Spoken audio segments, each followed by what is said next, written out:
আসসালামু আলাইকুম। আমরা অনেক সময় ইসলামের নামে ইসলাম বিরোধী কিছু কার্যক্রম পরিচালনা করে থাকি। প্রকৃতপক্ষে আমাদের কোরআন এবং সুন্নাহ সম্পর্কে অবহিত হয়ে ইসলামিক কার্যক্রমগুলো পরিচালনা করা সমীচীন।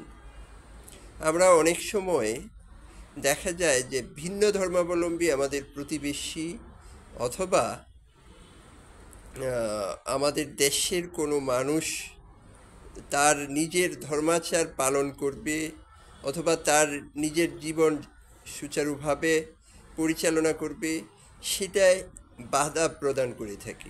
প্রকৃতপক্ষে রাসূল সাল্লাল্লাহু আলাইহি ওয়াসাল্লাম উনার জীবনে কখনো কোনো ভিন্ন ধর্মাবলম্বীর জন্য হার্মফুল হননি বা পীড়াদায়ক হননি, এবং অন্যের উপর নিজের ধর্ম যেমন চাপিয়ে দেওয়ার ব্যাপারে ইসলামে নিষেধ আছে। রাসূল সাল্লাল্লাহু আলাইহি ওয়াসাল্লাম নিজের জীবনে তেমনি অন্যকে তার ধর্ম পালন করার সুযোগ করে দিয়েছেন। আমরা জানি রাসূল সাল্লাল্লাহু আলাইহি ওয়াসাল্লাম মদিনায় হিজরতের পর মদিনা ইসলামী রাষ্ট্রে পরিণত হয়েছিল এবং সেই রাষ্ট্রে কিন্তু ইহুদিরা বসবাস করত। ইহুদিদের সাথে রাসূল সাল্লাল্লাহু আলাইহি ওয়াসাল্লাম কোনো ধরনের সংঘাতে যাননি। এখানে একটি বিষয় উল্লেখ্য, ইহুদিদের মধ্যে যারা মুনাফিক ছিল শুধুমাত্র তাদের ব্যাপারেই রাসূল সাল্লাল্লাহু আলাইহি ওয়াসাল্লাম বা সাহাবিগণ বিরূপ মনোভাব পোষণ করতেন এবং ক্ষেত্র বিশেষে কঠোর অবস্থানও নিয়েছেন।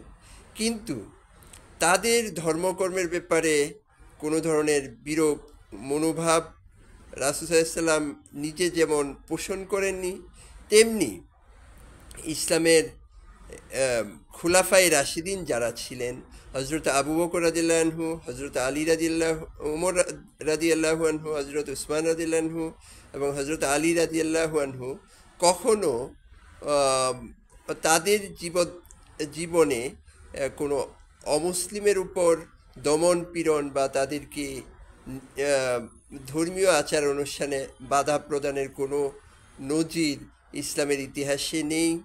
এটা আসলে আমাদের নিজেদের অনেকটা বলা যেতে পারে ধর্মান্ধতা অথবা জ্ঞানের সীমাবদ্ধতা। প্রকৃতপক্ষে প্রতিটা অমুসলিমের নিরাপত্তা প্রদানের দায়িত্ব হচ্ছে ইসলামী রাষ্ট্রের। সেজন্য তাদের জীবন, সম্পদ এবং তাদের ধর্মীয় আচার অনুষ্ঠানে যেন বাধা না আসে, সেটা নিশ্চিত করা একজন মুসলিম হিসেবে আমাদের প্রত্যেকের একান্ত কর্তব্য। আসসালামু আলাইকুম।